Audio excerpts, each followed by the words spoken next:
I would not be shocked if Lauren rode in the back of a cop car before. It was not the first time I was in the back of a cop car. I was 12 and I was trespassing. Hi, I'm Lauren Alaina. Hey, I'm Jon Pardi. And this is the hit story of our song, Getting Over Him. I was getting over him. Lauren wrote the song and she did a great job. It was just really fun to sing on, so I definitely, when she asked me to sing on, I was like, yeah, I'd love to. I wrote Getting Over Him from an idea that one of my girlfriends said to me about this guy that I had been kind of dating. I had been through this really horrible breakup and I kind of had a feeling it wasn't really gonna go anywhere. And I said, another one bites the dust. And she said, well, if the only purpose he served in your life was to help you get over the last guy, I think he served his purpose. So I wrote down my Get Over Him guy. And to soften the blow a little bit of a relationship that's not gonna work out, we wanted to make things mutual and tell the male perspective as well. And we decided Jon Pardi would be the perfect guy to describe a guy that likes to have a good time on a Saturday night, because that is Jon Pardi. Hey, this is what it is. This song's pretty rowdy.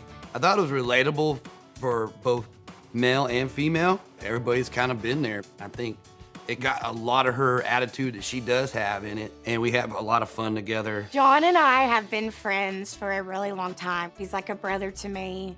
He's got my back. He has to approve any boy or man, I'm trying to only date men these days, that I would date, and he tells me if they're a boy. I kind of gave her a heads up on one dude, nothing against him, or I was just kind of throwing out a warning to my friend, my label mate, and somebody I care about. She will like screenshot some DMs she gets from these creeps and we just laugh, like this is so funny. He's my buddy, I love collaborating with him. We did a song for his project a few years ago and now we got to do this one. I told him he owed me it since I did that song with him. I wrote this song with Emily Wise Band and Paul DiGiovanni. I called Paul a couple of days in advance and said, can you make me like a gritty country guitar loop that I could write this idea to? How does that guitar loop go? Ba-da-dow, ba-da-dow, ba-da-dow. I really think the guitar loop that Paul made set the tone for the whole song.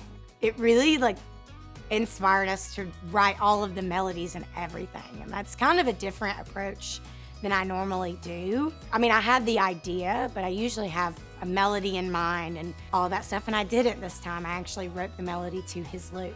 It ended up being awesome. And the denim on denim line sealed the fact that we had to get Jon Pardi. My favorite Lauren line is denim on denim, forget him. Denim on denim, forget 'em, yeah, we lit it up, girl. Unlike a lot of collaborations pre-pandemic, Jon and I recorded the song separately, but I FaceTimed in while he was doing his vocal to try to feel like I was there.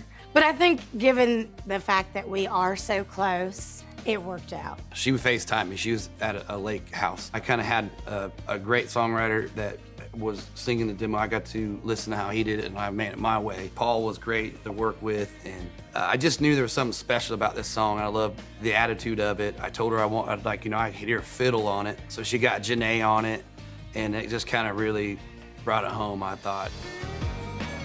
I was really excited when I got to hear the final product of the song because I think Jon Pardi brought so much life to the song, and I had been listening to it with just me. And I just think he nailed it, and it was a no-brainer that it had to be the single. We got to make a music video for it, and Jon and I played modern day Bonnie and Clyde, and boy did we have a good time. I think my favorite part of the video is when the kids are playing with Jon and they shoot him with the pretend bow and arrow, and he's like sliding down the car. That was some serious acting, Jon. I thought he nailed it. That was really cool. And then my second favorite's when I get away with the money.